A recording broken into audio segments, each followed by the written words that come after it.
This is a big deal. It's the first fully featured third-party helicopter add-on developed for Microsoft Flight Simulator 2024. It's the OH-6A Cayuse, sometimes called the Loach, with its civilian twin thrown in, the Hughes 500C.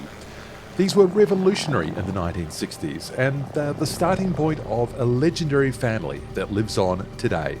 These are light, nimble, fast, capable and fun machines. The developer is Taog's Hangar, already famous for its Alouette, Llama and Huey for MSFS 2020. And I can start this full review by telling you this. This is the best thing Taog's Hangar has done. They have taken yet another step up. But are these the best native MSFS 2024 helicopters? Well, let's find out. In this video, I'll show you what's in the package, I'll show you how these machines look, how they sound, how they take advantage of MSFS 2024's new technologies, how you operate them, and above all, how they fly and what kind of fun you're going to have with this pack. It's exclusive to the MSFS 2024 marketplace, where it will cost US $32.99 or your local equivalent. The release date is 10th of July 2025. Now, I've tried to make this a fully detailed review, covering all the important scenarios and questions I hear from fellow flight simmers. And one of those questions is, does it work in career mode? And the answer is, not yet. There's still more development work required there. But for everything else, and I mean everything else, I've included channel markers to help you get to the stuff you need. Or maybe consider sticking around for the entire journey. This, I promise, is quite a ride. So tighten your shoulder harnesses, please, and let's fly.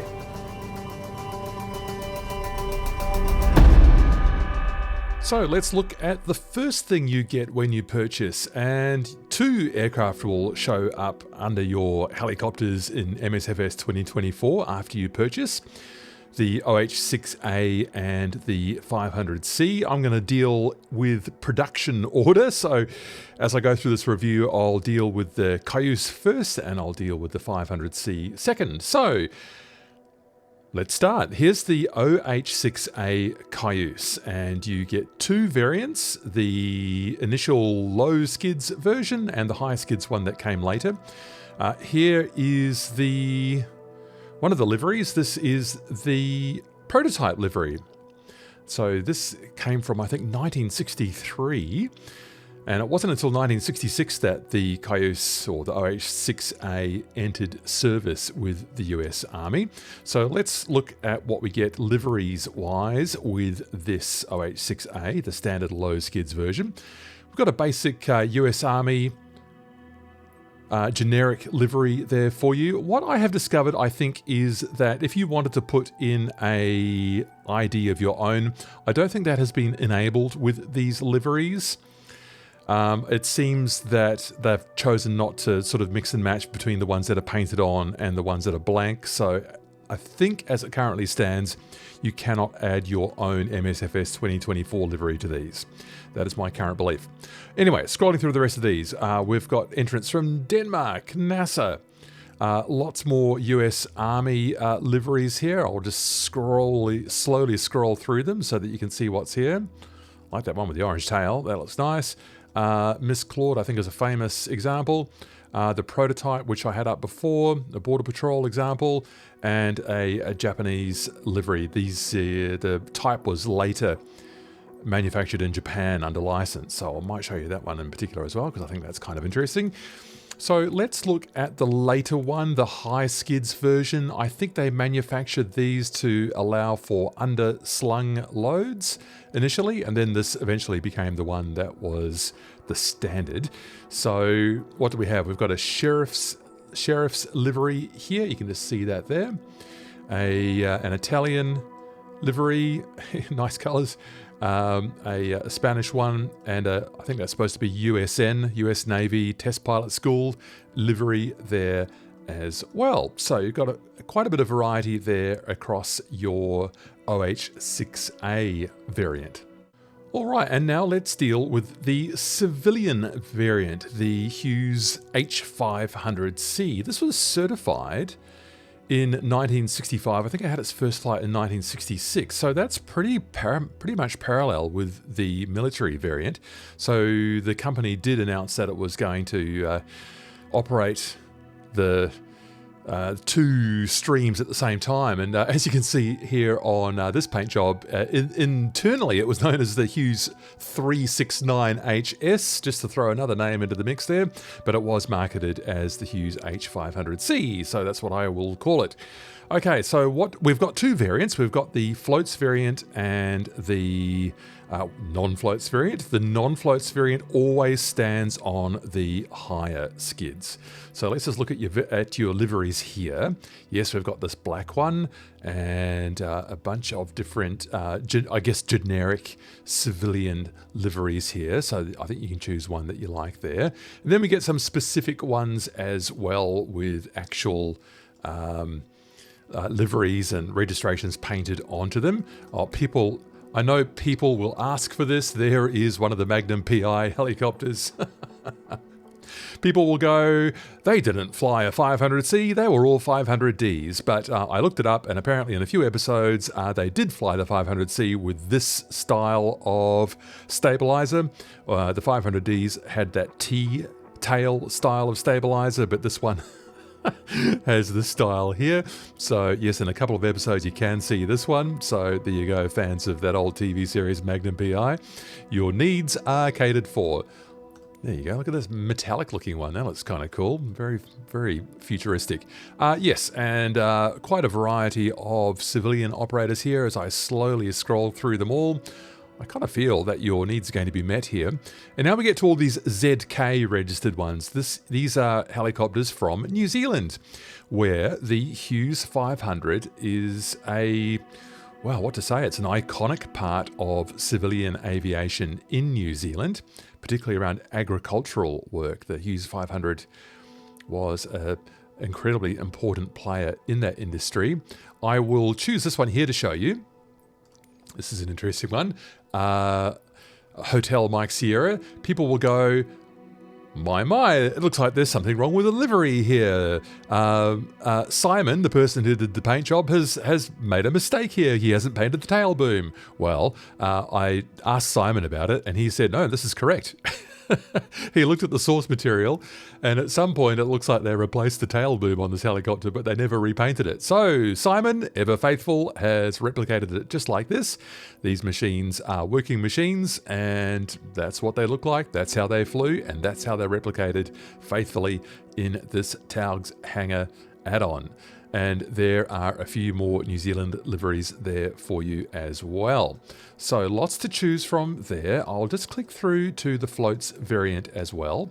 Now the floats just, sort of strap on above the base of the skids. So they clip on above the skids. And so when I scroll through these, you'll see that the liveries are the same. So what it means is that when you wanted to operate your Hughes 500C with floats, you didn't replace your skids, you merely attached these on. So rather than just make this something that you would just flip on in the traditional Taog's Hangar clipboard of options inside the cockpit, it's done here in the menu because they have worked out the different flight characteristics of the machine when it has the floats on. So the machine does behave differently when it has the floats on, and so it does show up here differently. So far so good in my view. I propose we now get on board. I'm going to go back to the Cayuse. I'm going to get into the machine, or at least give you a look around it. And here is your new OH-6A Cayuse from Taog's Hangar, with a couple of doors open so I can show you what I think is some cool stuff. Hope you enjoy this high country Arizona scenery as well.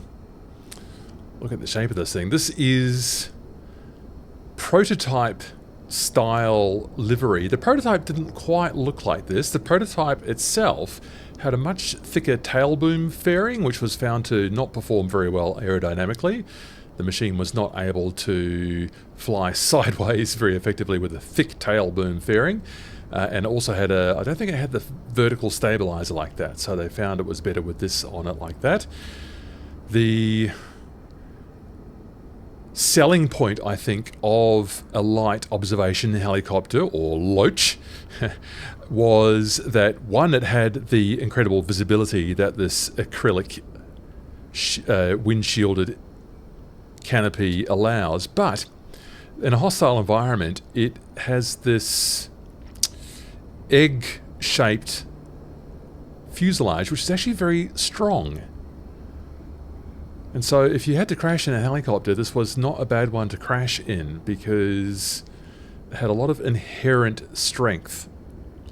Now, when I come in real close like this, now we start to see a couple of really important advantages to building your aircraft natively in MSFS 2024.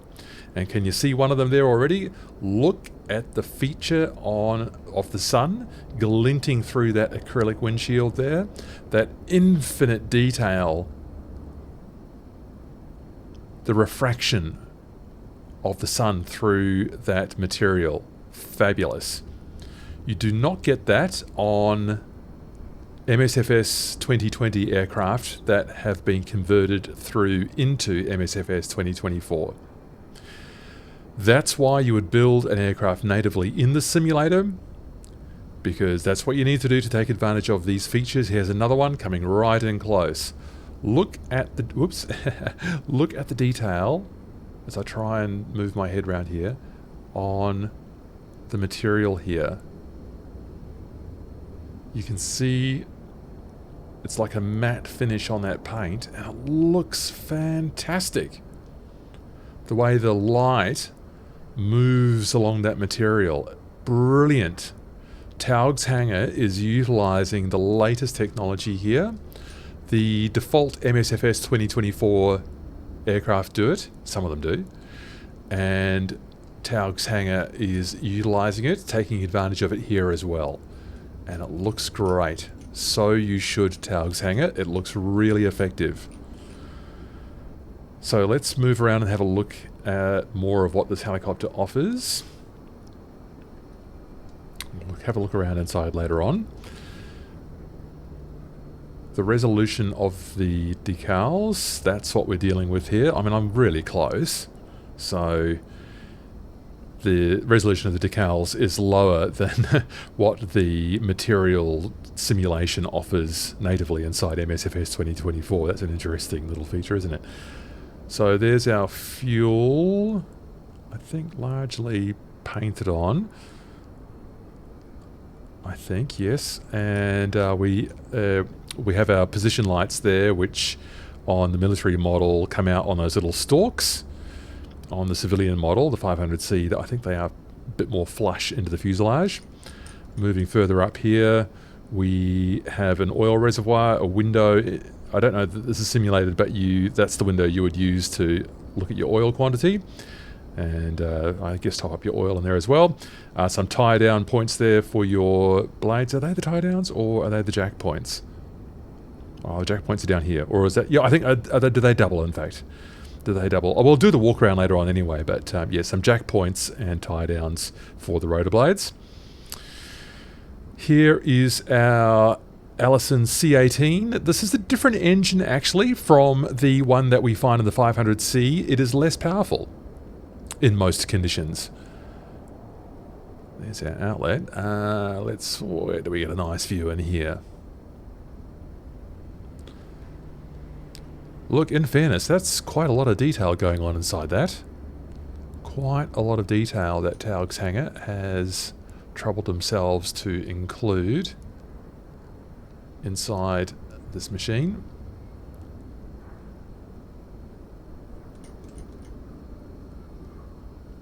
That is our, I don't know what all the hoses and all the connectors do. Is this our generator here? I believe it might be. Nice work inside there. Giving you a tour of this machine. The drive for the tail rotor is enclosed inside the tail boom fairing. Yes, the OH-6A and the 500C have this arrangement at the tail, the vertical stabilizer like that, and then this kind of canted, I think, horizontal stabilizer. Yes, the vertical fins, I should say, and this canted horizontal stabilizer, which was dispensed with in the later machines, which had that T-tail situation going on. So let's get in here. This is an easy part of models to not pay too much attention to, but that is not the case with this one. Taog's Hangar has invested plenty of effort into the area which I have zoomed into here, the tail rotor assembly. Good modelling, nice texturing too actually, into the tail rotor assembly. Even these actuators, this is all animated. I can show you at sort of a longer range later. When I change the pitch on the tail rotor with the pedals, this is all animated, which is nice. So they've taken great care with this. Part number unknown. And here's another nice little Easter egg if you want to really zoom in. Please do not walk into me. That is pretty sound advice. I don't think that was ready on the prototype, but I think in the absence of any real-world data with sufficient resolution to find out what was actually really written there, they've had a bit of fun. Taog's Hangar is a developer that does not lack a sense of humour. Look at that. Lots of detail, every angle that you look here. Nice work. Nice work. Keep away, no kidding. Don't be putting your face into one of those. Alright, so let's come up and have a look up here. Now, we might need someone with a bit more aeronautical engineering knowledge to explain all of the workings up here, but we do have the swash plate for the rotor system here. Four-bladed, fully articulated rotor. Now, how can I maybe just tilt us down a bit more here? Will be a bit easier. Okay. Fully articulated. So each of these four blades is free to both lead and lag, which means move forward and back inside the cycle of the rotation, and to flap up and down independently. So it's a versatile and very safe, but I suppose complicated rotor system, which is represented nicely here.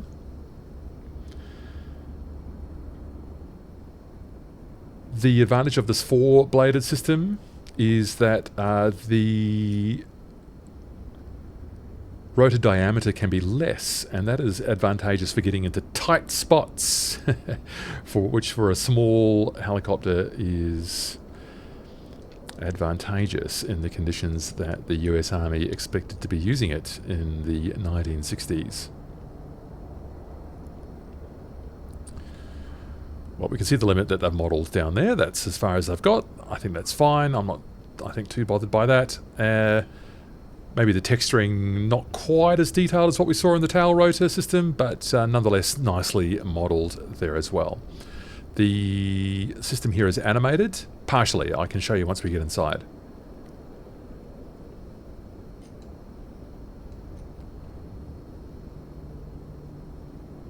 Some bubble portions on the windows there are modelled. Nice work. And we can come right down here, and we can look at all the details under here as well. I mean, nothing's really left out.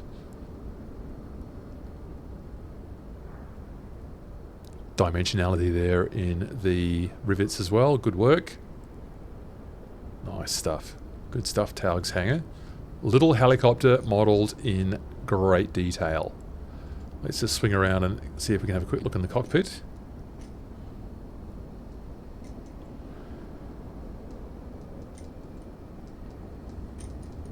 So this is the sort of view you're going to be looking at for most of you flying. Pretty grimy, kind of well-used appearance, as you'd expect, I think, for a helicopter of this era. Yeah, lots of sort of wear there on the glare shield. Let's look at these instruments and see what we've got. I think a pretty decent amount of resolution there. Certainly a step up from what we saw in the earliest efforts of Taog's Hangar with the Alouette. Big step up there. Nice detail. Nice detail on these important instruments. We'll be using these. Yes, there is some instrumentation for and controls for a minigun attachment. Before you ask, though we see some controls there, that does not work. It is non-functional, though it is cosmetic, it does appear. I'll show you later on. Some military style radio equipment, some basic MSFS style equipment. You can dial in some with the options. I guess I better show you that later on. With the options, some other more modern style avionics, so you might appreciate that. But yes, I think what I'm seeing here in the cockpit is good. Looks like I've left the fire extinguisher in the wrong place. Oh yes, sorry. Of course, the pilot in the military version sits on the right. I didn't spend any time looking at the collective yet. We've got a friction release down there. We have got a collar just at the top of the twist grip there, which I will deal with during our startup. That is important. And some rather grimy looking controls there at the top. Well done, nicely modelled. There's our Hughes branded rudder pedals, nicely done. And nothing's really left out here, is it? Look at that. Look at that. That is what I call attention to detail. Impressive stuff. That is impressive stuff.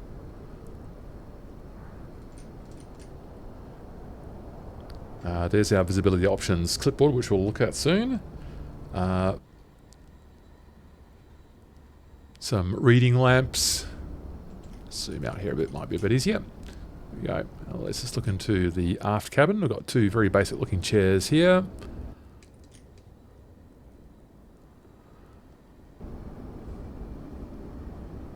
Very utilitarian, as you might expect in the aft of this machine here. So what's all this? What's up with all of this material here coming through the aft cabin? Well, this is the transmission. As you saw, the engine was coming up diagonally into the aft of the cabin here, and so this is the main transmission right here in the middle of the cabin. So that there is all soundproofing.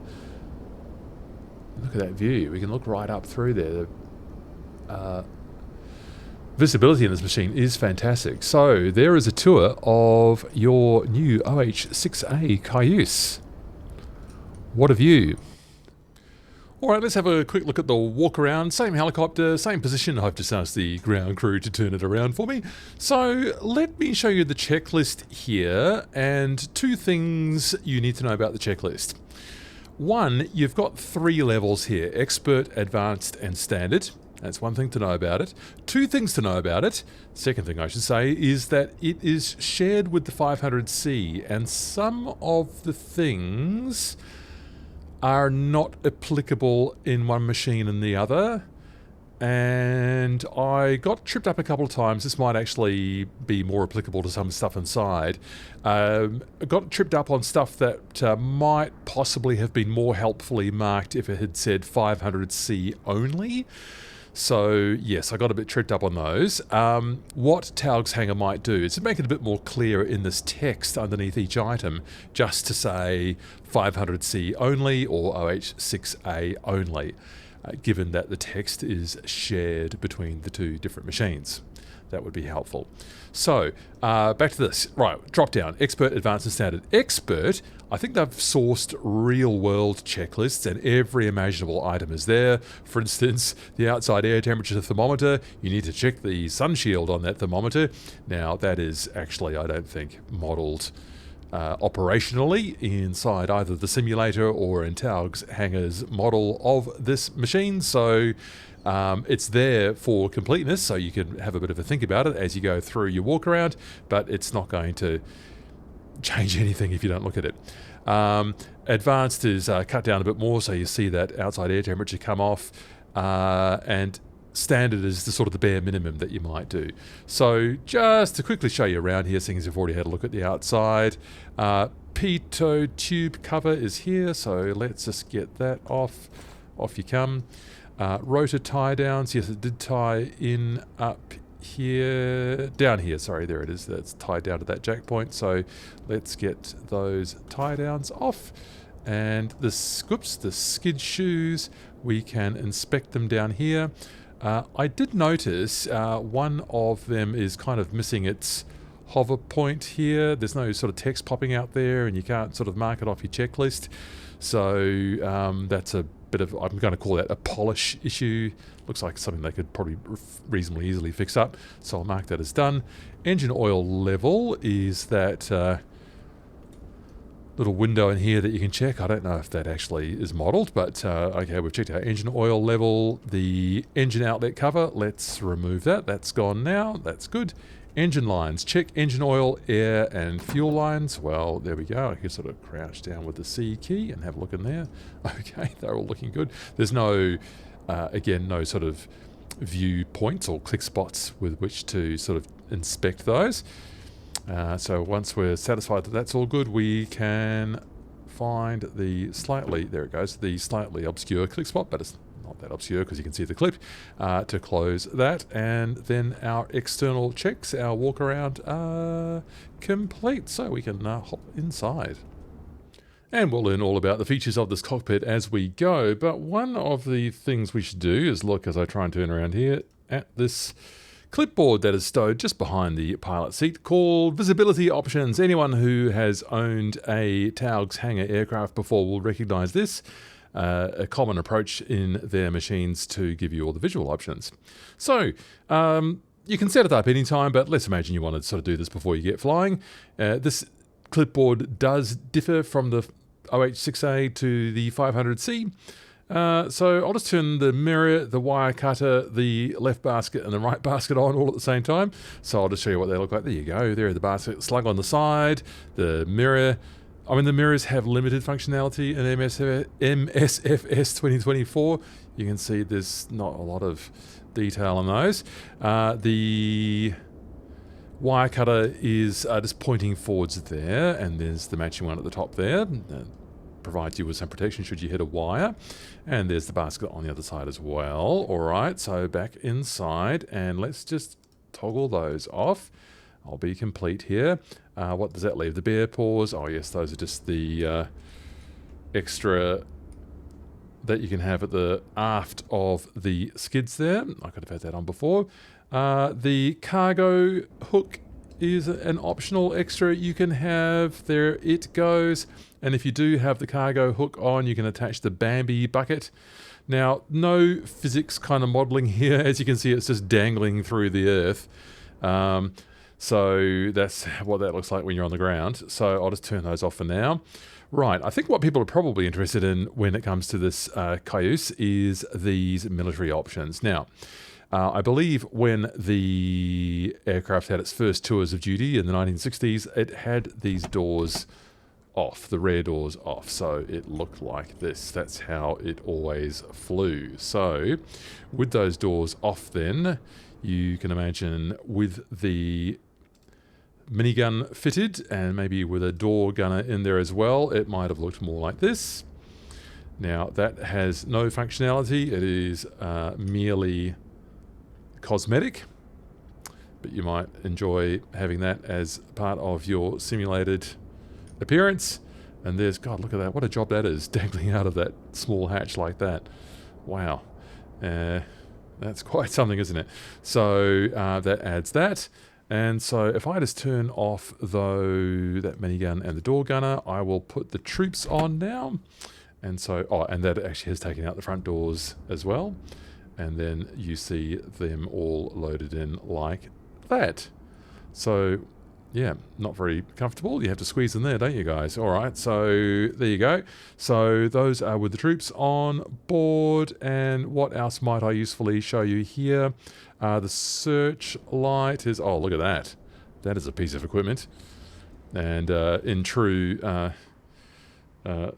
style, you can steer it around with this device here. Might get around to showing you that another time. And what else? I should show you that the battery cart relies on having the front door off. So if you want to hook the battery cart up, you do need to remove the front door. And that provides you with external power should your battery be flat, which can happen if you leave the lights on. Don't leave the lights on, you might end up with a flat battery. And speaking of the battery, there it is down there. I can pop that hatch up, and there's your battery. Don't let it run flat by leaving your lights on. Lots of stuff is persistent in this aircraft. If you leave lights on or switches on or keys on or off, it will remember that setting for the next flight. So it encourages a little bit of vigilance, does the Taog's Hangar Cayuse /500C.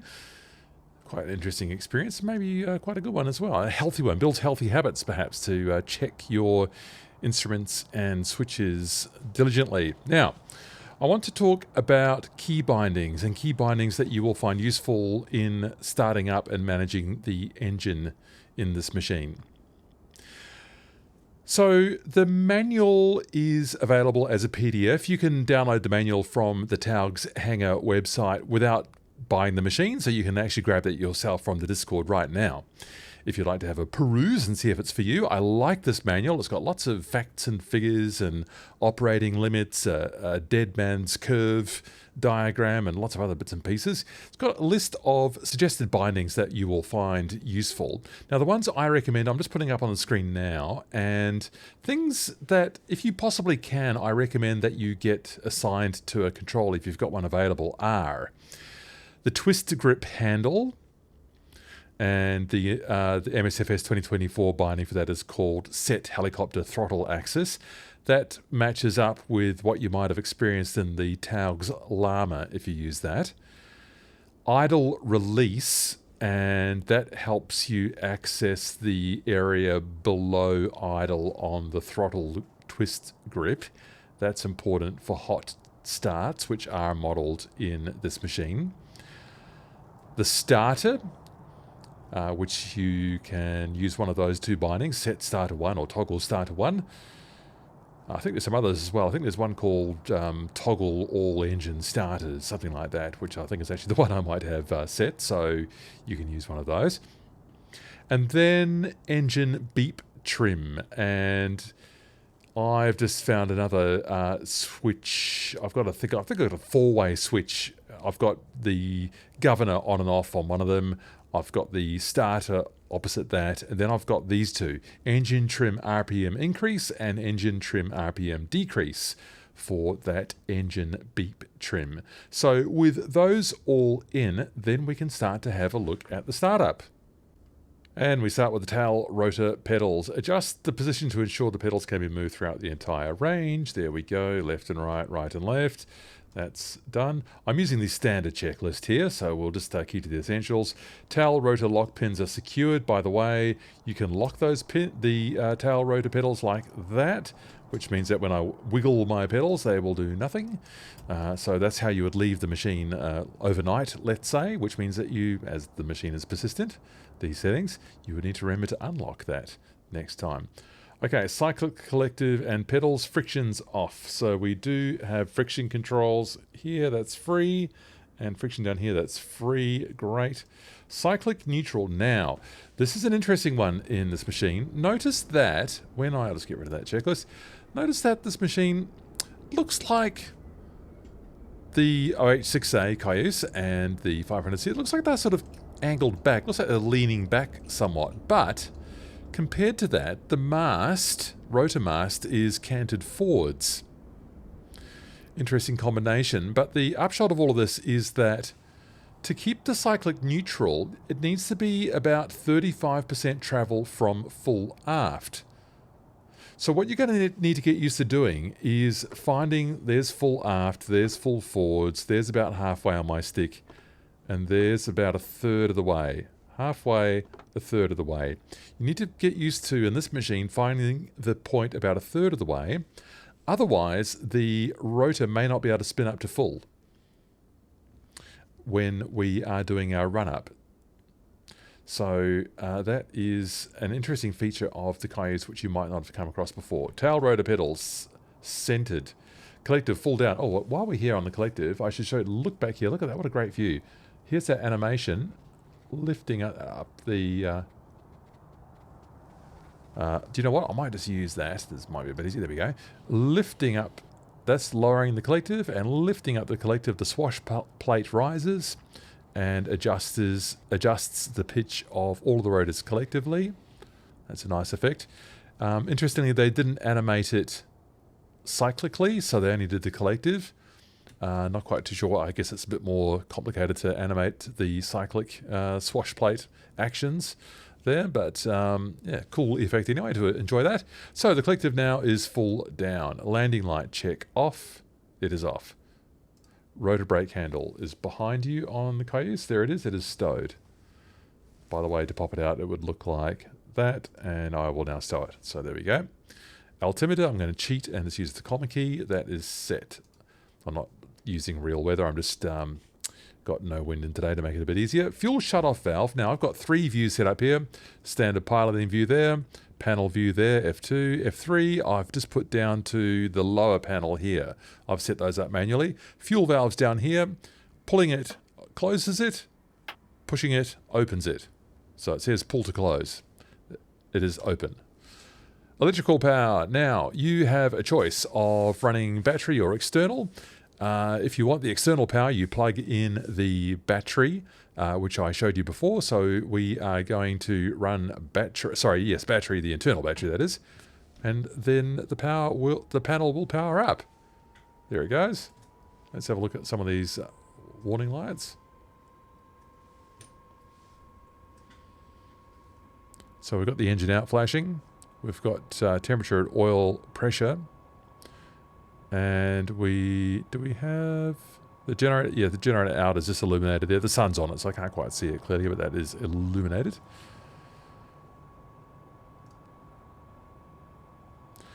Lights, cabin panel instrument. I think we're fine. Ignition key. Oh, now this is a doozy, this one. I'll get back to my normal position. The ignition key, I might just have to edge over here, is down here. Do you know what? I'm going to open this door and show you. Open the door. It opens. And come in like this. The ignition key, if you lower your right hand, is just there below the fire extinguisher. So that's an interesting place to put that. I suppose it's quite natural once you actually know where it is. So we'll turn that.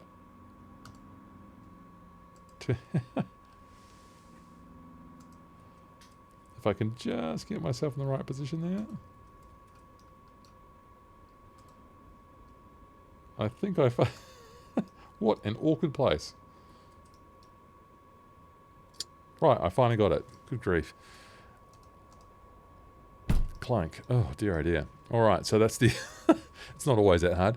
I have got that first time in the past. Alright, engine out warning system check. Proper engine out warning system operation is indicated by flashing indicator light on the caution warning light panel. Yes, an audible warning horn. Now, I just don't think the Cayuse has it. I think that's only in the 500C. So warning system will be inoperative if gen switch is set to off, which it is. But if I turn that on, the gen... That's the pump. If I set the gen to on and the engine breaker is in, which it is, I should be hearing an audible alarm. I'm not. I think that might be 500C only. I think this checklist needs to be updated to say that that is 500C only and not OH-6A. Electrical power and key switch. I think I've done that. Panel light and engine out circuit breakers. The circuit breakers, let me get close, are all here and they are all in. You can sort of see them when they're out. I'll just pull one out there. So they are all in and they do work. So you can pop the circuit breaker out and it will have that effect of turning that system off.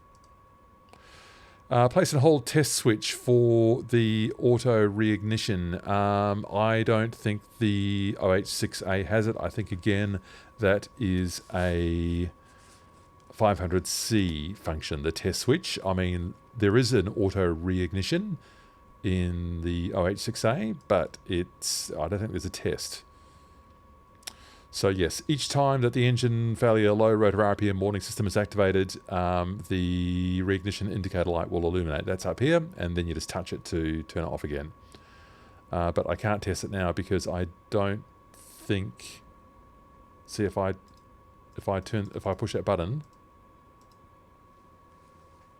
I don't think it really points to anything. So I think these are 500C functions. I think this checklist could just be made a bit clearer for newcomers to the helicopter by specifying, maybe in this text here, down here, that this might be a 500C only function. If I'm wrong, someone's going to have to tell me in the comments. Caution and warning lights. Reset anti-ice airframe fuel filter caution light by pressing the light. Anti-ice airframe fuel filter caution light. I think they mean this one. So if I push that light there, caution and warning light test, all the lights are on.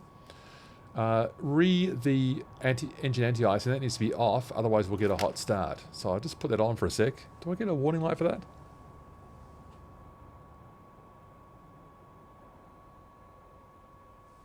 Maybe not. I thought it was going to be one of those.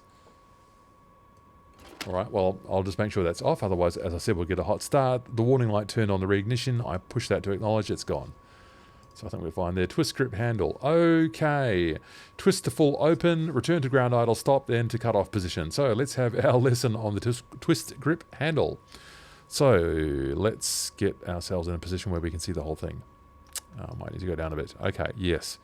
So we need to see the twist grip here and the sort of collar up here, which is the idle release. So what the checklist is asking us to do right now is to run the throttle all the way to 100, which I have now done with my... I could drag it up there using the mouse as well. That's fine. Not a problem. Now I return to ground idle stop, so I reduce it. Now it can only reduce to 25 because of this. The idle release is in. So I release that now with that switch I talked about before. That's out. And then I can go all the way to 0. So all those systems are working, and we need those to work in case of a hot start. We will need to use all of those. Which brings us to the engine start checklist. So the cyclic is still where I want it to be. Yes, about a third of the way forwards. The collective is all the way down. The twist grip throttle is at 0. Anti-collision lights can come on. On you come. The rotors are cleared. I can't actually see the rotors. Let me just maybe pop outside to do that. There we go. No problem. Now, the TOT gauge. Let's have a look at this. So, some of the gauges that are important for this part of the operation. We are going to be interested in the RPM as we run the starter. We are going to be monitoring the turbine outlet temperature. And we are going to be monitoring the N2 and the rotor speed, both measured with two different needles on the same meter. So, this all happens quite fast. I push the start button, which is actually at the top of the collective there. Can I get around? It's actually quite hard to see. Just come around here, maybe just come down here, all the way forwards. The button that's the starter button there at the top of the collective. I've put that on it. Now I've got myself in a mess here. Okay, that's better. I've put that on a convenient button, more convenient than that one. So I'm going to push that, and then I am going to wait until I get to 12 or 15% RPM, and then I'm going to introduce fuel to get us so that the jet turbine will start spinning faster. Yes, that's correct. But I will monitor the turbine outlet temperature while I'm doing that operation. Now, what this says here is that I can spend 10 seconds in the yellow portion here, and I can spend only 1 second going over that red point there. So if I exceed that for more than 1 second, it's a hot start, and I must cut off the fuel at once. So hit that idle release collar and take that throttle all the way back down to 0 to deprive the turbine of fuel. And I believe keep your finger on the starter so that it continues turning the turbine to motor it and cool it down. So, are we ready? It's going to be start, watch this, introduce fuel, keep an eye on this. This will come up to eventually 60%, by which time I can release the starter. And then we will see the rotor and N2 come up and stabilize, and then we'll deal with the next bit after that. All right, so we'll close this. All right, here we go, people. Starting up the Cayuse. 10%, 12%, introducing fuel. 600, 700. We're not passing 900. We are in good. We did not stay there for 10 seconds.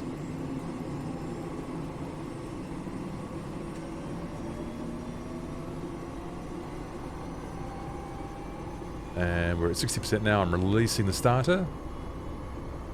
So the turbine's self-sustaining now. And within 30 seconds, the pressure extinguished.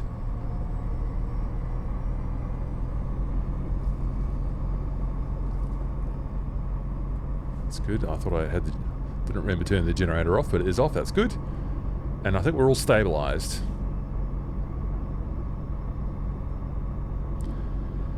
I think in the 500C we let this run for 2 minutes.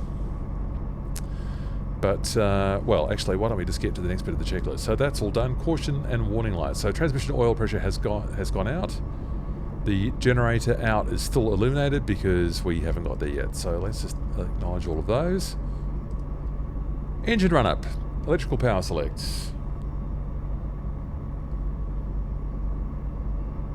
Oh, we've done that, so we're already on battery. Generator switch, we can now go to... We can get that generator on, and... What will this do? Will that ammeter move from 75? There's the audible alarm. Why wasn't that working before? Now that's on 75, that's great. So if I don't like that alarm, I can pop that breaker out. Get that inverter switch on. Cyclic friction already is released. Twist grip is full open. Now, I'm actually going to put that alarm back on, and we'll hear it switch itself off when we exceed, or when we get our rotors through. So what I'm going to do is I'm going to start increasing the throttle now, and now I'm going to watch the torque. As I increase the throttle, you'll hear the thing speed up. I don't need the torque to exceed 30. Sorry for this, I'll just choose a better view there, that's better. So we're on 30% torque. The governor will probably grab, I think it's got it there now, yes, I can feel the governor just got it. And we are all stable there in the rotor system, just below 100% N2. Oh yes, that was the, I said 2 minutes, it's actually 1 minute, that's good. Now, N2 we want at 104, and so we use the engine beep, so that's this switch here, we could beep it up and down. I'm just going to use my mapping on the throttle, so I'm just going to bring that up, until I get into that green zone there. That's the N2, and the rotor getting right onto that green zone there at 104. I don't know why they mapped it so that it had to be 104, but that's what they did. All caution and warning lights. Is that generator out? It looks like it is now. The sun's on it, but I think that's right. So all lights are out. We're in the green. We're in the green. We're in the green. Green, green, green. We started up our Cayuse. How exciting!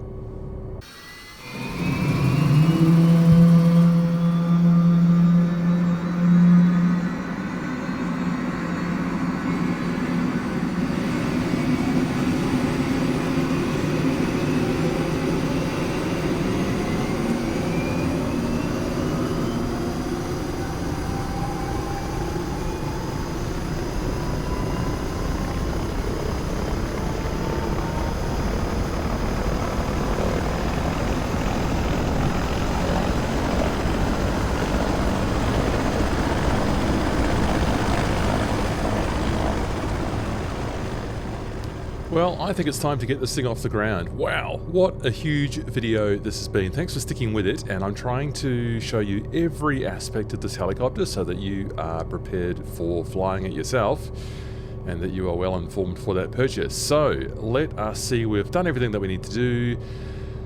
I'm going to tell you that the one thing that you are going to get used to here is the position of the cyclic. Now, I've already told you that it needs to be a long way aft than what you might be used to, and you can see it there on my input viewer. On the input viewer, it also shows that they have coded in some trim, some cyclic trim there. I think that's associated with the more aft than usual position on the cyclic. Yes, that's just the way it is with this machine, and it does take a bit of getting used to, because when you're hovering, your neutral position is way further aft than what you might be used to. So I've got a non-centering stick. My controllers are, a bit older, but my non-centering stick does help me with this. Although I do wonder if I'm maybe getting a bit out of date in some other areas here to help me make the most of this machine, because, well, you'll see. Let's go. I'm going to start lifting the collective with my left pedal in now. Okay, there we go. Left pedal in. A bit of left cyclic as well. Lifting the collective. Left pedal. Let's see how much extra pedal it needs. We're going to start coming up on the left skid. Yes, there it is now. There it is now.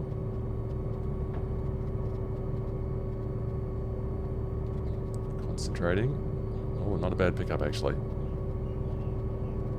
Then we start finding this effect here. It's really hard to find your neutral point. I'm looking off to the distance with my soft helicopter pilot's gaze to try and maintain my stable hover. And like I said, what I'm finding hard to get used to is how far aft the stick is. But it's realistic.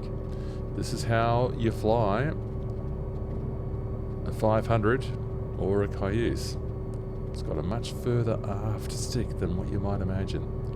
So I'm staying inside the circle here, but I'm challenging it now. Look further out. I'm looking out at the van. I'm looking at the taxi lines and trying to imagine that line passing beneath me to stay on that. And it's, I guess, not going too badly. I've had practices that are worse than this. Alright, so let's just try a little pedal turn here. Staying inside the circle, please. We lose a bit of height there because the rotor, extra torque in the rotor system, in the tail rotor system is taking away from the main rotor, so we lost a bit of height there, so that's accurate. And back over here again. We've probably got quite close to touching the ground there, so maybe a little bit more collective there would have been safe. Tiny bit more, okay. Okay, let's take it for a taxi down to the runway. So we are going to allow it to pitch forward, which it naturally wants to do anyway. Well, it feels like it naturally wants to do because of the that unusual stick position that you might not be accustomed to.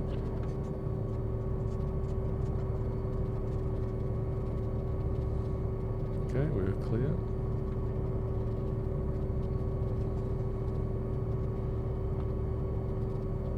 Doing a very good job managing a stable height here, but we are making progress. It's okay once you get going. It's easy when you get going, actually, much easier. Just that hover is really quite challenging in this machine. But challenging is good. I want to be challenged. I don't want things to be too easy. That's speaking for myself.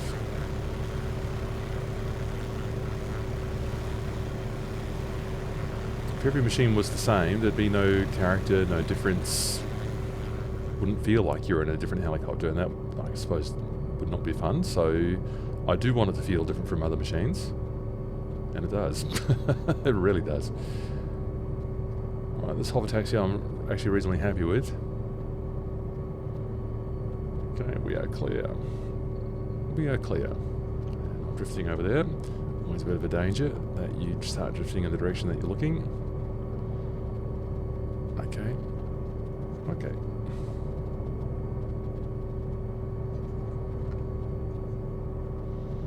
And we'll just set it down on front of this hold bar, and we will start to plan our next move. I'll just prematurely let go of the collective there. I'll just try and get a bit closer to it.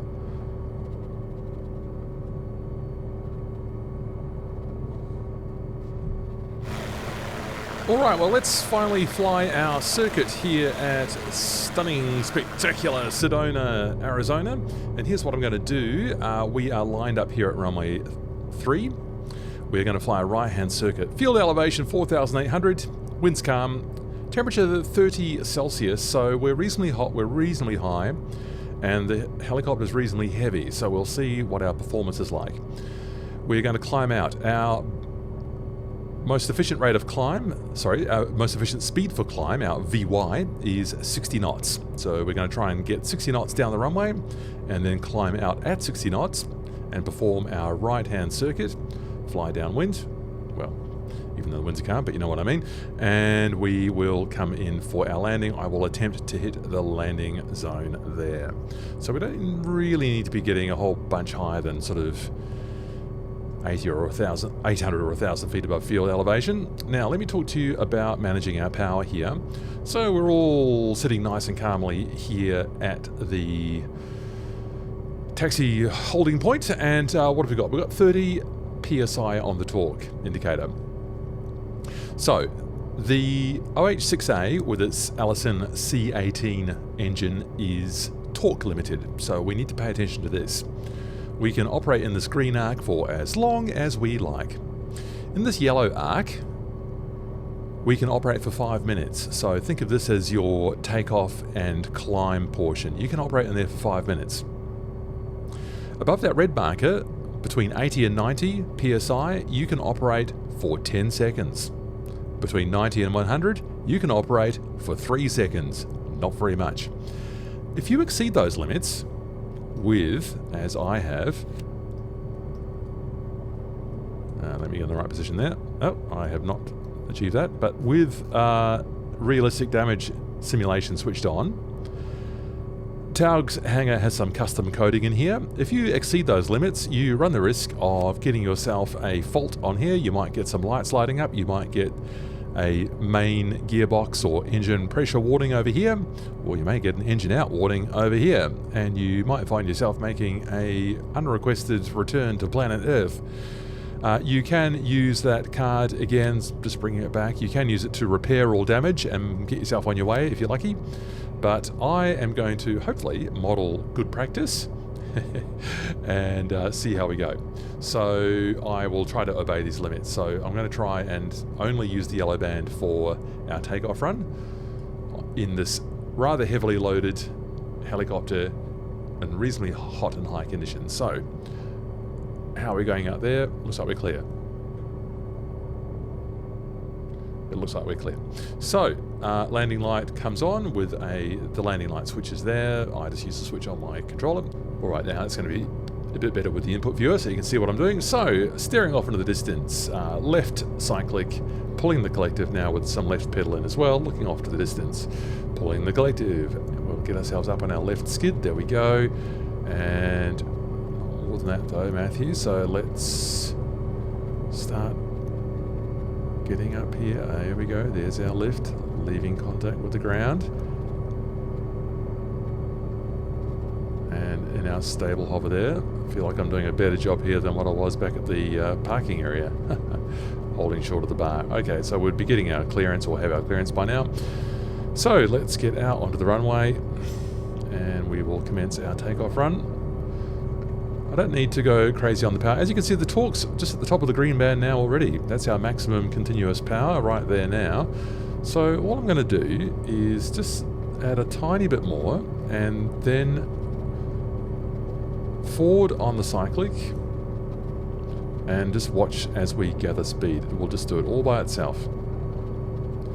I do note the absence of a wind rush sound effect as we gather speed here. I feel that would be something that would be easily added and would add a nice little extra bit of immersion, please, Taog's Hangar. That would be a nice addition to this aircraft. Okay, we are climbing at 60 knots. We're just at the bottom of the yellow band. I'm going to just push into that yellow band now.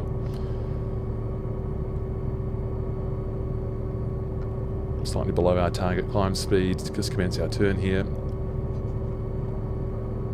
The balance ball works, so I'll just give it a little bit of left pedal there. Maybe a little bit too much. Nose down a bit. Nose down a bit because I've just lost a little bit too much speed. There's our runway. I'll just go outbound very slowly.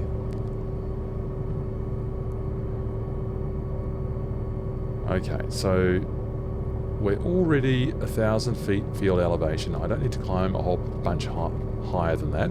Notice there's no VSI in this machine, so that's something else you're going to have to get used to. No vertical speed indicator. You're just going to have to watch the altimeter or use your eyes like they did back in the olden days. Alright, so there's a little bit more outbound, please. And that's looking good. We're in the green band of the torque. That's great. And we're looking good down there. Don't need to climb a whole bunch further than that. Maybe just ease off on the collective a little bit. It's actually very easy and smooth to fly once we get going. It was reasonably hard work in the trying to maintain a stable hover, but it's nice and smooth up here. It really is.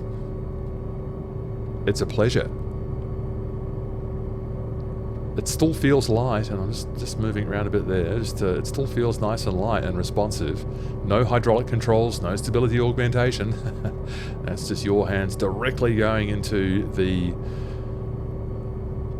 cyclic controls on the main rotor. Let's get this turning and start to lower the collective so we're getting prepared for our final leg. Very nice feel in flight. There's a few little random jiggle kind of sounds inside the cockpit. I don't mind that. There's the end of the runway. Just there. I can just lean out over this way. There you go. Looks like we've lined this up reasonably well. Not the most coordinated turn there. Maybe I needed not that much pedal. Alright, so let's just keep our eye on that landing zone. So I'm going to try to let the speed reduce by lifting the nose. And with lifting the nose, I will need to... There we go, it's coming in now, that's good. Just find that point on the windscreen where I want to hold the landing zone. So maybe about there, just sort of below the top of the console with this eye line here. Feel like we've lost a bit too much speed there, so I don't want to go below 30 knots really. And in fact, I might be already into the danger zone or the dead man's curve now, so I might have just got a tiny bit too slow there. So we want to just arrest the last bit of the speed only when we're in a nice safe height from the ground here. Now I've just gained altitude there, not what I meant to do in trying to manage my speed, but here we are on the landing zone with me still trying to get a feel for this aircraft. Plonking it down the left skid there a bit, but we made it. I think we might have bounced. Luckily these legs are sprung.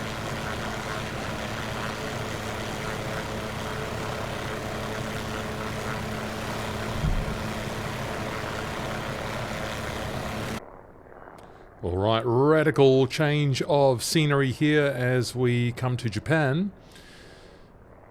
Suwanosejima is the island off the south of Japan that you join me at for this part of our exploration of this machine. In rather stormy conditions, I'm going to try some spirited low-level flying of the sort that I think fans of the Cayuse would enjoy. Let's get a closer look. And let's look in close at our Japanese OH-6J. That's the Japanese manufactured variety. I think under the skin here in this Taog's hangar simulation it's exactly the same, but I do enjoy having a bit of variety here. There's a couple little things here. Notice, look at the engine cowling at the back there, the door, and look at the passenger side door here. Notice that the camo doesn't line up with what's on the fuselage, so it looks like these have been transplanted from another helicopter. Love little details like that. Love it. Love it. So here's something with a slightly different feel for a bit of spirited low-flying adventures in slightly stormy conditions here in Japan. And inside with the rear doors off, it's got a slightly different sound. I do like the fact that I've got a slightly different finish there on the panel, just to give us a slightly different flavour inside. Otherwise, it's all Roman script, no Japanese script in here, so you know, it's not a complete makeover, but it's all good. I'm just happy with a slightly different vibe inside. That's all fine. And we've got our Taog gunner friend back there as well. So let us have a bit of a look at what this is like to fly in a slightly more low-level, spirited fashion. We're still going to try and obey all the limits, though. We're still fairly loaded up. Now let's just get this pedal in and lift, or just get moving straight away. At the bottom of the yellow arc now. Okay, there we go. Gets moving pretty quickly. Suwanosujima. Sorry. Alright. Oh yeah. I think this is what people who imagine themselves flying the Cayuse would want to do. I think they would see themselves doing this kind of flying here, and it's just beautiful. All I'm doing is smooth movements on the cyclic, trying not to crash into any of the scenery, and I can see you. Wow, it's quite quite exhilarating flying around these cliffs like this. I need to give myself a bit of a lift there. This is fun. Sounds like I loaded the rotor system there a bit. Okay, look, there looks like we've got a spot there to drop our colleague, so why don't we just come around here. Probably popped up a bit higher there than what I wanted to. Let's see if we can get them on these rocks. So a bit of a rough terrain landing here. I think this is what people who are interested in the history of the Cayuse, this is the kind of flying that they might enjoy. Oh, it's pretty murky conditions. Trying to circle down and find a promising spot. Oh, look at this rain pelting in on the rocks. That's kind of cool.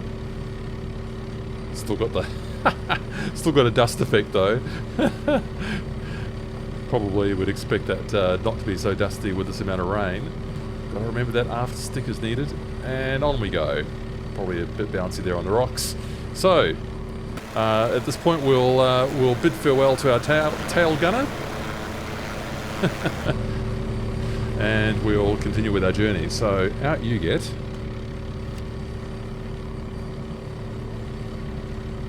Bye-bye. You don't want to participate in this next part of the journey, trust me, mister. So, let's just get going here. Just ripping it up. And I am going to challenge myself with not crashing into the sea, for one thing. Challenge myself with an auto rotation back at Suwanosujima, the airfield.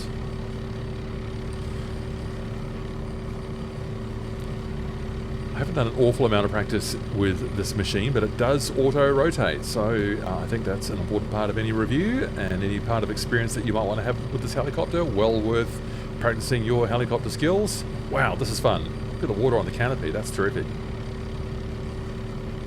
Here we are back in the town. So I'm going to let it rip here on the collective. We'll try and gain a bit of height, and I'll come around and set us up for the auto rotation.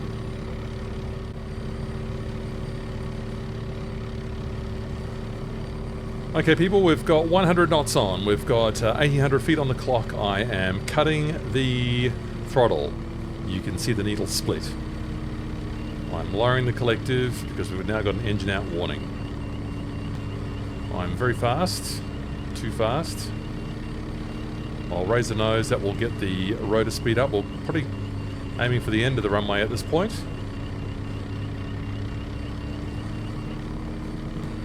Way too fast. Our target speed in the auto rotation is 60 knots, but that all started a bit late and fast. I'm going to start raising the collective now.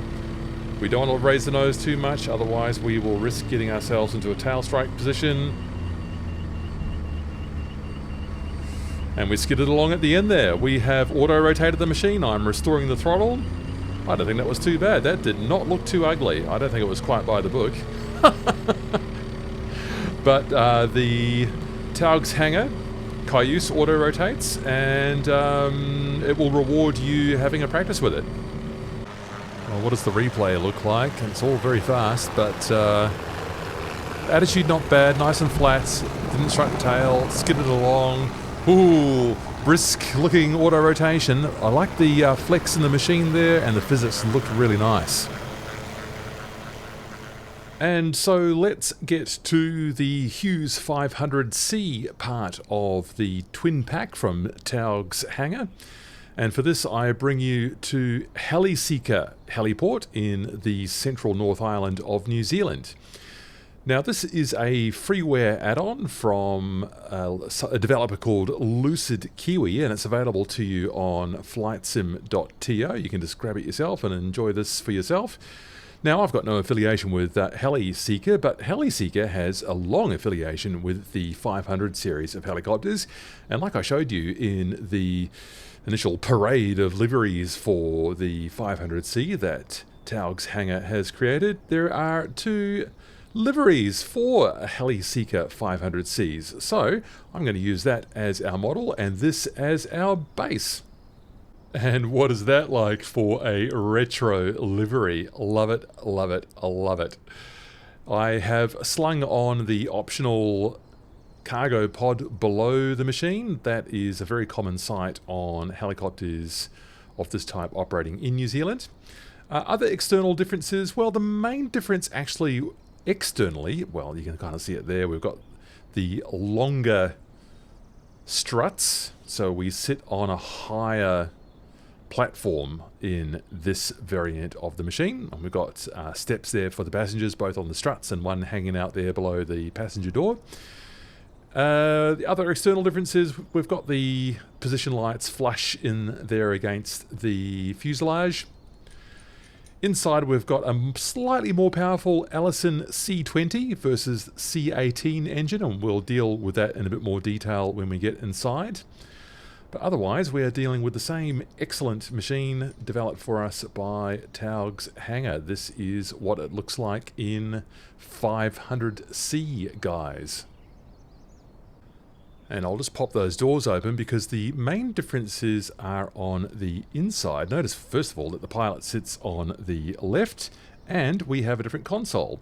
So why on the left? Well, some would have it that the needs of the long lining pilot are better served leaning left over the collective. With the collective in your left hand, leaning left over the side there is easier to deal with long lining loads. Another school of thought is that when you have a third seat fitted here, which is not the case with this machine, and probably not that common across 500Cs being quite a small helicopter, you get a collective out of reach of the passengers, so it doesn't interfere with any of the space there. So that's the theory of having a pilot in command sitting on the left. The other difference is we see this different style of console, more vertical orientation, and this fabulous brown and beige vinyl interior. Oh, how I love that. 1970, here we come. Although I suppose it might date back right to 1966, mightn't it?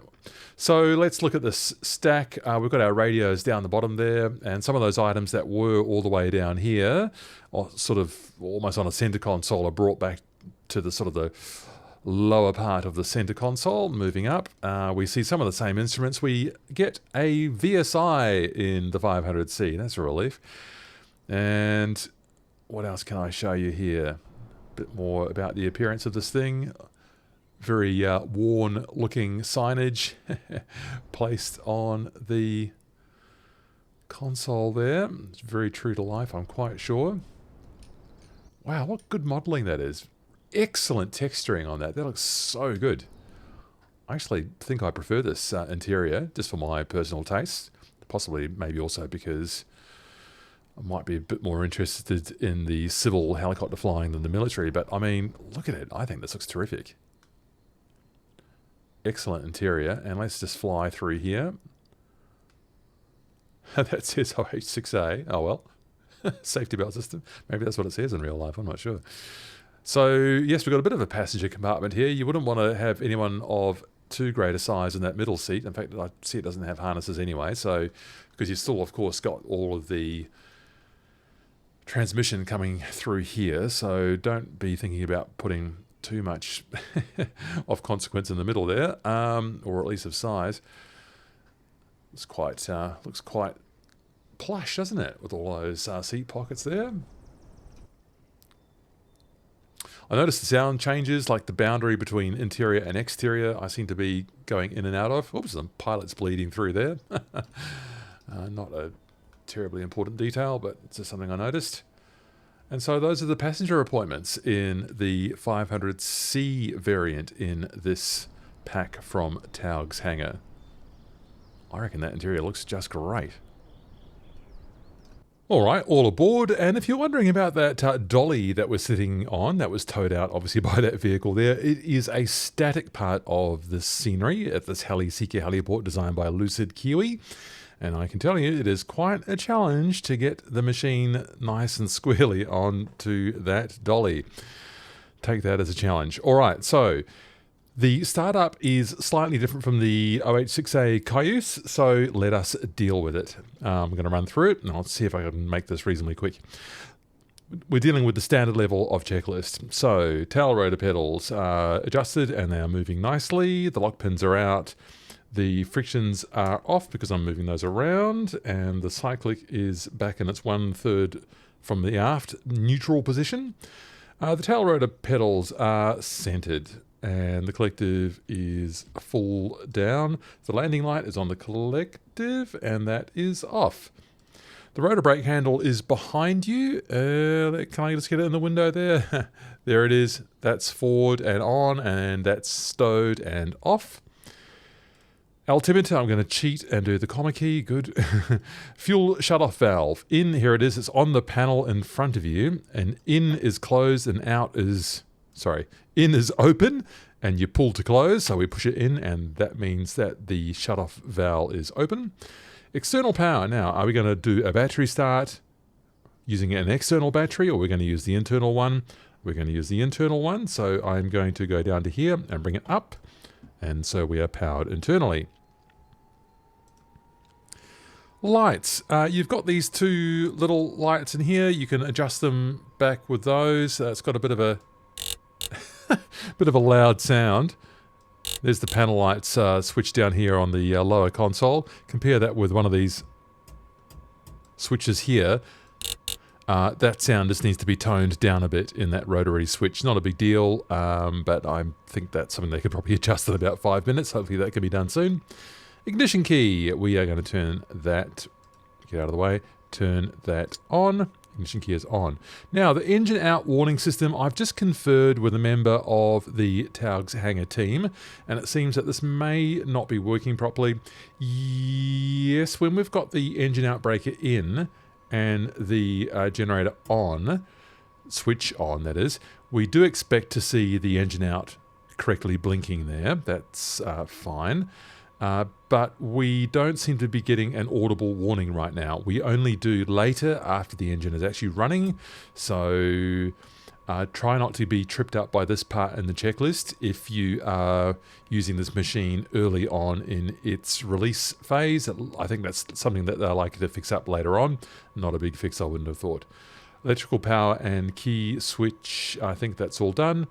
Panel light and engine out circuit breakers are in now. That's in. And the panel, that's the panel, yeah, circuit breaker panel, that's all in. Place and hold test switch. Now this is a difference from the Cayuse, and so if I come down here, here it is here. This is a test of the auto reignition system. And so if I push and hold this button up here, you can hear tick, tick, tick, tick, tick, tick, tick. That's the starter system attempting to reignite the turbine, which is not currently operating. So I release that, the ticking stops, and the light shows us that the reignition system was engaged. I acknowledge that by pushing it, and we're back to normal. So we're still in the test position. We're in the arm position, that's correct. So that is working correctly. That's a difference between the Cayuse and the 500C. The reignition light, yes, each time it comes on, we acknowledge that that is done. Caution and warning lights, that's at the top here. That's up the top here. So hold this one down. All the lights come on. That's correct. And we just acknowledge that fuel filter and acknowledge this one as well. Reignition. Still on. There we go. I just didn't click it properly. That's done. And twist grip throttle. We do the same test that we did in the Cayuse. We advance it full. It's at 100%. I use the idle release to bring the collar up, and I can get it back down to 0, otherwise it would be on 25 only. So we are all ready to go inside. Now the cyclic is, again, 1/3 of the way forward. The collective we have just checked is down. The twist grip, we've just done it. Anti-coils can now come on. The rotors are clear. Clear. Start and ignition button. Now, this is pretty much the same as the Cayuse, and what we're looking for here is it's not marked on the turbine outlet temperature gauge. We just don't want it to go through that 927 mark. And one minor difference is we're only allowed up to the 749 mark on here. So to avoid a hot start, we don't want to exceed here for more than 10 seconds, and we don't want to exceed here at all. So, well, momentary peak of 1 second only above 927, which is not marked. So you just need to watch this turbine outlet temperature whilst we do the startup. And so otherwise it's the same. So maybe I'll just bring the star. Would it be easier? Well, do you know what? Some pilots, that red hand there is the stopwatch. So I'm going to start that, and then I'm going to get ready on the, just following the second hand there. So there's the starter being held down. I can watch that small hand here. Once it passes the 2, we know we're on 12%. Introduce fuel, here it comes. Watching the TOT. We have got up to just under 749. We have not exceeded our turbine outlet temperature there. I continue to hold down the starter, so we're in good condition here. The turbine RPM is now through 50 and now through 60. We're self-sustaining. I release the starter, and now the machine starts to stabilize.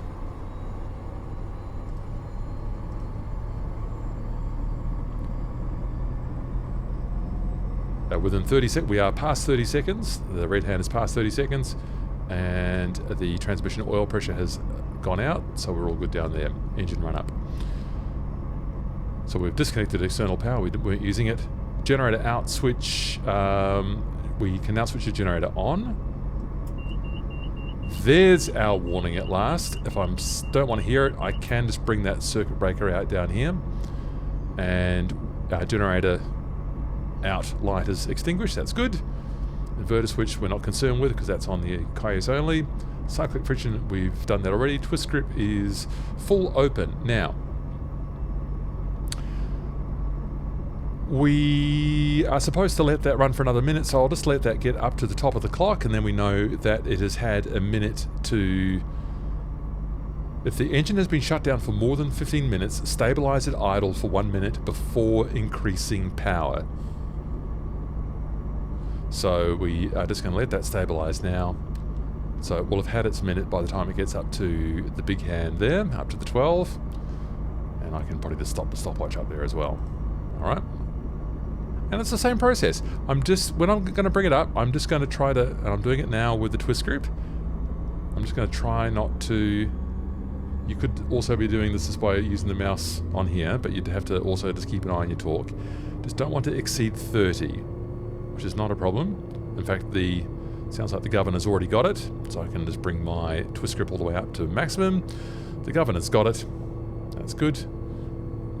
And we're just going to now beep it up into that 104 range, so using my engine beep trim here. Tiny bit more, tiny bit more. We're at 104. Engine and warning lights, recheck, all out, nothing, nothing. We're good. We have started our 500C. All right, let's just do a quick kind of a circuit, I suppose, here at Heli Seeker. So the windsock looks like it's showing me about 8 to 10 knots there from the southeast. So what will I do? I will Don't really have much of a choice. My only clear way out, I think, really is that way. So I'm just going to proceed. I'm going to have to go with the wind, which is not ideal, but it's not strong enough to be posing too much of a problem here for this 500C. So I'm going to try and lift it and hopefully not get in too much of a tangle with this dolly. So aft and left, got that left pedal in. Let's start to lift it and see what happens. Lifting the collective now. Up on one skid. Continuing to lift, angling back now on the cyclic, so we take off a little bit backwards. Good. Beautiful. That was a bit dramatic. We've got slightly different torque limits on the C20 Allison engine, but you read it in much the same way. You just need to stay out of that red limit up the top there. You've only got a very short period of time that you can occupy that.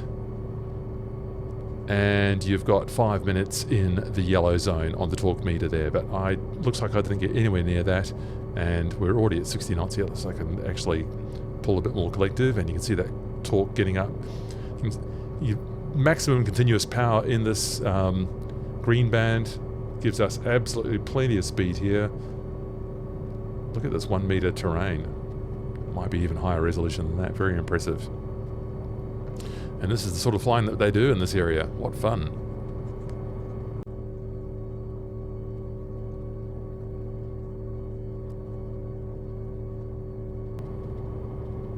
Okay, and let's just get back into that apron area at Heli Seeker. Hopefully without breaking the helicopter. I've seen some incredible videos of the pilots who fly here on YouTube. They come in a lot more dramatically than what I just did. I am not going to embarrass myself by trying to get onto one of those dollies. I am merely going to sit it down on this apron, which is going to allow us to get ready with the next part of what we will do here, something fun.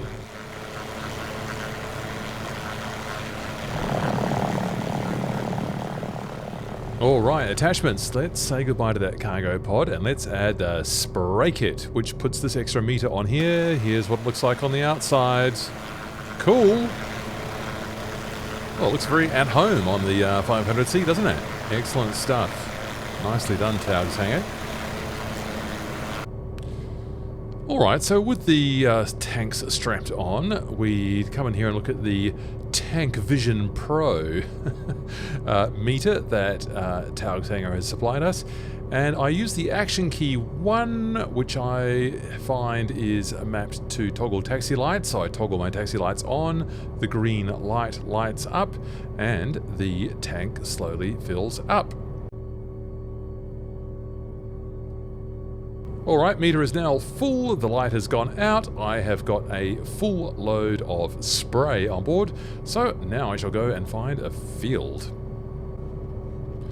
Now this field looks very good indeed, so we line it up, and get our attitude and height correct, and we toggle that action button, and there we are, spraying! How cool is that?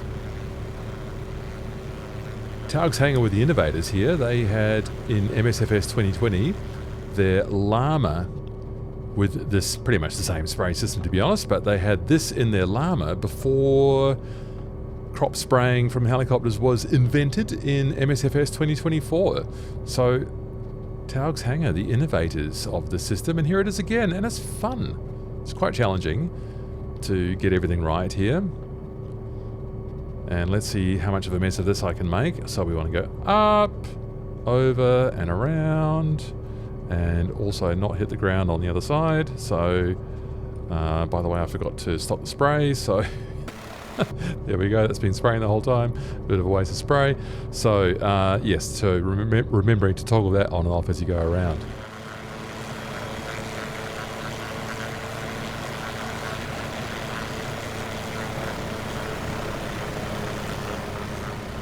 And here is something that you might not have imagined yourself doing in Microsoft Flight Simulator 2024, flying the Hughes 500C with a real-life livery, holding a Bambi bucket with the doors off, over Lake Tahoe, lining up to fill up that Bambi bucket to do a simulated water drop somewhere.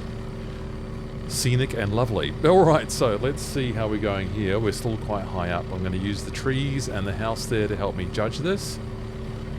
This, I am telling you, is not that easy. But what is? And if it were, it wouldn't be interesting. See my shadow of my Bambi bucket coming down there.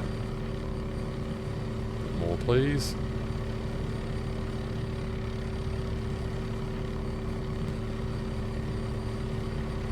Yeah, we're dipped in. Almost did the helicopter in there because it was a bit too hard for me to watch everything all at the same time. So it's full up now, and I can feel the helicopter is much heavier. Much heavier. So I'm going to pull to the maximum torque allowed and the maximum continuous power. Why is that so hard for me to say? And let's see if we can get a bit of speed up here to help us get over the trees. We're moving. We're moving.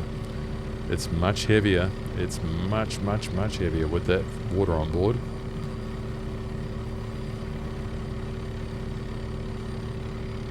Alright, now let's choose our run. Somewhere with the sun behind me, so it looks good. Alright, so lowering the selective, I should say, and let's see if we can choose this row of trees here. Select the edge of this row of trees. Ooh, boy, oh boy, oh boy. This helicopter is heavily loaded with that water on board. Get some speed up along this row here. And we use the same toggle button that we used before. And we drop our water like so. How cool is that? Choose your own adventure with the Taog's Hughes 500C.